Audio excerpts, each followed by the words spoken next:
give it up for Mike. Woo!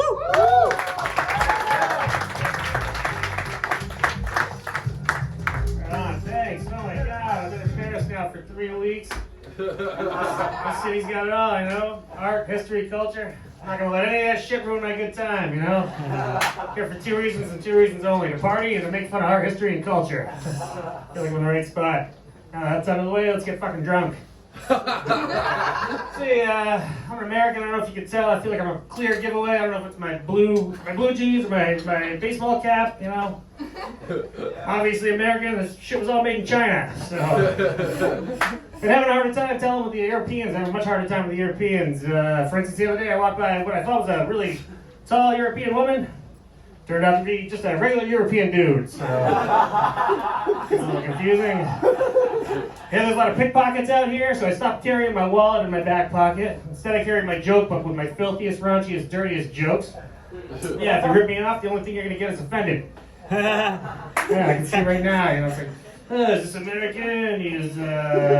He's broke and a racist and a pervert.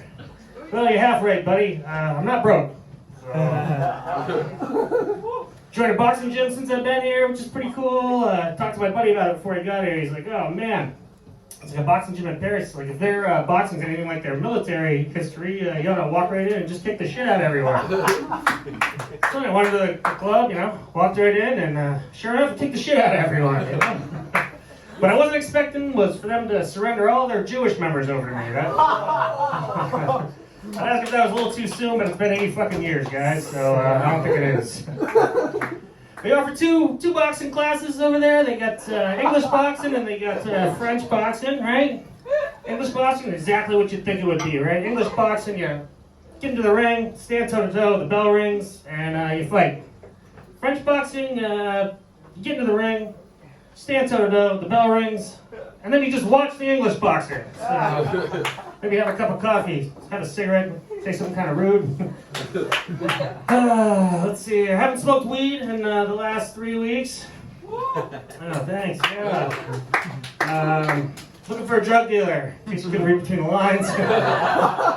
Fucking need some ganja. Smoke a lot of ganja at home. I smoke so much weed at home, I became really unproductive, so I had to come up with some rules, you know? I was like, no more smoking weed before dinner. Alright? Then I started sleeping till 5 o'clock and eating early. Can't say I got any more productive, you know, but I did get more rested, so that was cool. Let's see, I'm a single guy. Shocker, I know. Recently single, I broke up with my girlfriend pretty recently. You know, we had a communication problem. She said that I never listened to her at all, and blah, blah, blah, blah, blah. Some other shit like that. I'm not exactly sure. I didn't think she was much of a communicator, so she kind of fucked that up. Let's see, I shouldn't bag on my ex-girlfriend, you know. She was a dancer. My father always said, if she says she's a dancer, she's a stripper. If she says she's a stripper, she's a hooker. If she says she's a hooker, well, she's a really honest hooker. Well, advice my father gave me before he died, advice I plan on passing on to my own kids if they ever find out who I am or where I'm at. Might be tough to do, you know, I travel a lot.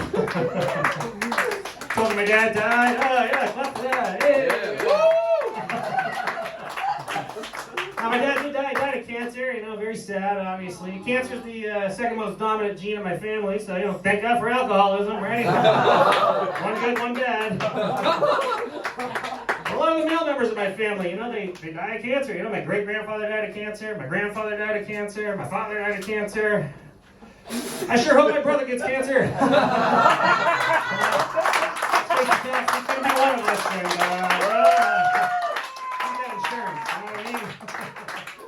besides, I already took alcoholism for the team, so.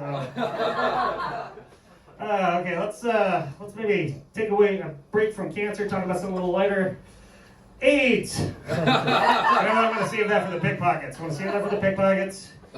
Let's see. How much more time I got? You light me up, or? 30 seconds. 30 seconds. All right. Well, you know, this is my, you know, I've been to Europe a few times. Last time I was here, I did a little comedy tour around Eastern Europe. First question I ever get is, do they even speak English over there? Well, they didn't, but they laughed at all of my jokes, so it's sort of like the opposite of what's happening right here. Flew back first class from that trip. Any of you guys fly first class? Judging by the looks of it, I would say you don't. Yeah, I flew back first class. It was pretty awesome. Stewardess comes up to me right before the flight. She's like, "Hey, is there anything I can do to make the flight more comfortable? Just let me know." So I was like, "All right, take a hand job and some pigalle." Yeah, she slapped me hard too right before it came. Damn near killed off the effects of the Valium. Hey, that's my time. You guys have a lot of fun. That's it, right? Hey, all right, let's give it up one more time for your boy Jakey Boy. I love this guy. Wow, I love Ponch. This dude hangs out in negative 60-degree weather. That's Fahrenheit, so it's probably like negative 12. I don't know what it is in Celsius. Anyway, so that's our show. Thank you so much for coming. Before you go.